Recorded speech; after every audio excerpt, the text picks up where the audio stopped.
time for Big Game Breakdown.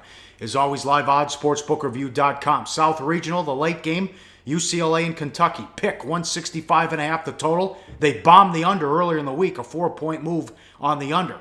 Oddity of the modern times here. Monk, Fox, Ball, either on the Elite Eight or going pro. UCLA won 97-92 at Rupp Arena December 3rd.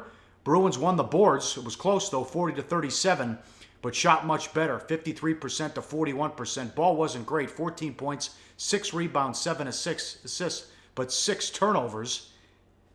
And Calipari said after the game, they manhandled us, physically manhandled us. You don't see that very often, especially in this building, end quote. You don't see that much from UCLA. They're considered soft, and they didn't play much defense either. Yeah, I mean, look at the picture, You got to be real ballsy to shush the crowd in Lexington 1 month into your freshman season.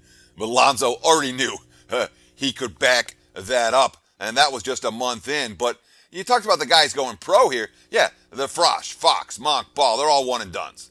Leaf, I think Hemwell may be a one-and-done. Adebayo could be gone. The sophomore, Isaiah Briscoe, going to be gone. So this is a breeding ground for NBA players next year, even though none of them have a lick of experience at the collegiate levels. Look, both these teams had their season turn around after losses forced them to start focusing on defense instead of NBA contracts. You remember when UCLA had those 2 bad losses over a 5-day span? They got blown out at home by Arizona, gave up 96 in that game, and then USC beat them across town. They gave up 84 in that game. Well, since that time, we're talking about a team that's 12-1. Their only loss came to the aforementioned Arizona Wildcats in the Pac-12 tourney.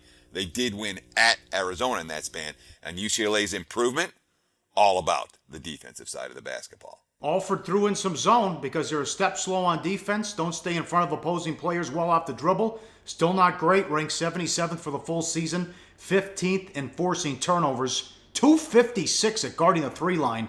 But at least they got better. Back to the first meeting, Kentucky scored 92 points on one of their worst shooting days of the season. 33 of 80 from the field, 8 of 24 on 3, 18 of 27 from the foul line. They shot worse only 4 times all season. We've discussed the UCLA offense many times. Number 2 in the nation overall, number 1 in effective field goal percentage, but also in getting shots off. Number 6 in the nation in pace, shooting in 14.5 seconds. The key is playing fast and smart. Back to Alford, quote, I've said it, it's one thing to play up-tempo, another thing to play up-tempo and under control. We had 9 turnovers in the first 2 rounds in the tournament. That's unheard of, playing as fast as we want to play, and that's going to be a big key in the game today as well, end quote. Now, as far as the distraction, most people think he's going to take the Indiana job. Does he have 1 foot out the door that, hey, they're going to offer him $31 million and he might leave? Well, yeah, for $31 million, you're going to have to listen to what your alma mater is going to tell you, whether you take the job or not. I know that Indiana's a better job than UCLA, but of course, at UCLA, you have to win every year, and if you don't, you'll be gone. Indiana, if he wins a little bit, he could be locked into a coach for life situation. But you say, is it a distraction for UCLA? I'm not convinced that it is.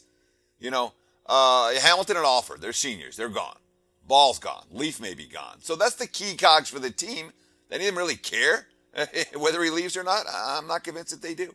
Kentucky 13th in offense, 13th in pace, but the D rated 8th once they got their players in. 13-0 since losing to Florida, 10-3 under in those games.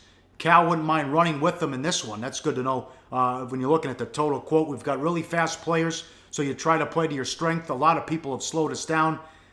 They're not going to let us play fast. Early in the year, we were playing way faster than we are now. Some of that's because of how people are playing us. I'm not sure UCLA will try to slow you down. Let's go. Let's play to 120. I don't think either one of us is going to change how we play too late in the season. End quote. That's a money quote there from Calipari. How do you see it? And it's a money quote that stands in sharp contrast to the way that we've seen the total move on this ballgame. And again, when we look at the recent numbers, all right, UCLA, way better defensively now than they were in the first meeting.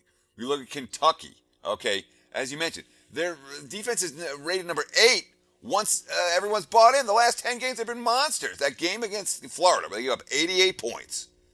They haven't lost since. They're 10-3 to the under, and it's been about the defense. So even though we can expect a relatively frenetic tempo in this ballgame, I'm not convinced that we're going to see the scoreboard light up this time that we have in the 2 meetings over the past 2 seasons.